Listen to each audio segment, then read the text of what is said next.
इस बीच आपको बता दें कि पठानकोट के पास बमियाल गांव में संदिग्ध आतंकियों के जूते के निशान दिखे हैं। इस निशान की फॉरेंसिक जांच की जा रही है। एक पूर्व सैनिक ने इन निशानों को देखा और उसके बाद पुलिस को इसकी जानकारी दी। आपको बता दें कि जो निशान दिखाई दे रहे हैं वो पाकिस्तान के मशहूर जूता ब्रांड एपकॉट के हैं। अब इन निशानों को आतंकियों के जूतों के साथ मिलाकर देखा जाएगा। चिंता का विषय यह है कि ये उन्हीं आतंकियों के हैं या कुछ और आतंकी भी हैं। इस बीच पहली बार मीडिया को पठानकोट हमले के बाद एयरबेस के अंदर ले जाया गया। हमारे संवाददाता सतेंद्र ने भी एयरबेस के अंदर जाकर इस हमले के निशान देखे। सतेंद्र की जुबानी आप खुद देखें एयरबेस के अंदर का पूरा हाल। पठानकोट के एयरफोर्स स्टेशन में सेना और आतंकियों के बीच जो मुठभेड़ थी वो काफ़ी लंबे समय तक चली है और अंदर का सूरत हाल क्या है वो हमने अपनी आंखों से देखा है। हम आपको बताने की कोशिश कर रहे हैं और साथ में समझाने की भी कोशिश कर रहे हैं। सामने एयरफोर्स स्टेशन का ये गेट है। इस गेट से तकरीबन 1.5 किलोमीटर आगे जाते ही जो एरिया है वो पीछे का गाँव का एरिया शुरू हो जाता है नहर के किनारे से। उसी एरिया से सबसे पहले जो है ये आतंकी एयरफोर्स के इस स्टेशन में दाखिल हुए थे उस नदी नहर को पार करके, और उसके बाद सबसे पहला कांटेक्ट उनका एम्प्टी यार्ड में हुआ था। और इस चीज का अंदाजा आप इसी बात से लगा सकते हैं कि इन आतंकियों का मकसद मैक्सिमम डैमेज यानी कि ज्यादा से ज्यादा नुकसान करना था।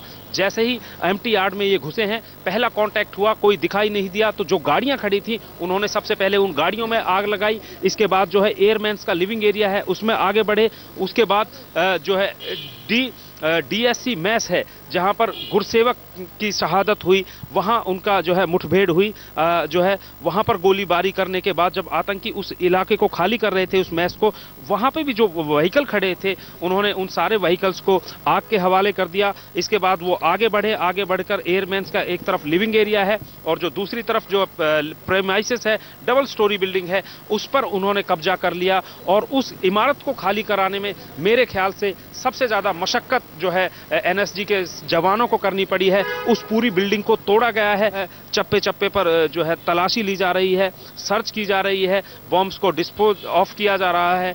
कुल मिलाकर ये आतंकी जो एयरफोर्स स्टेशन में घुसे थे, लग ऐसा रहा है कि पहले पूरी इन्होंने रैकी की थी और इनका इरादा बहुत ज्यादा से ज्यादा नुकसान करना था, जिसमें शायद वो कामयाब नहीं हो पाए।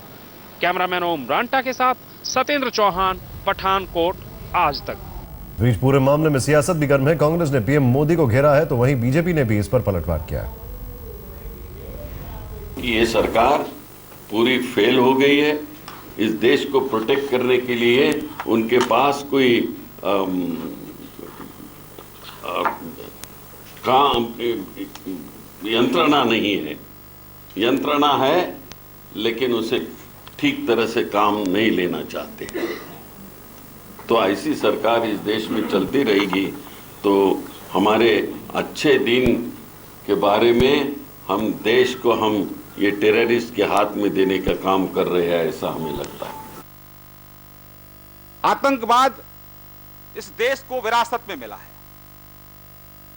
और आज जिन लोगों ने विरासत में, जिनकी कमियों के कारण आज आतंकवाद हमें विरासत में मिला है, आज वही लोग आतंकवाद के खात्मे के लिए कटिबद्ध काम करने वाली नरेंद्र भाई मोदी जी की सरकार पर सवाल खड़े कर रहे हैं।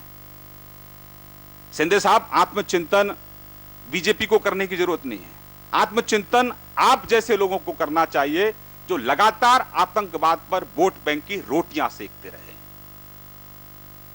और ऐसी पॉलिटिकल पार्टी को आतंकवाद पर बोलने का नैतिक अधिकार नहीं है जो पॉलिटिकल पार्टी के नेता आतंकवादियों की मौत पर पूरी रात रोते रहते हैं।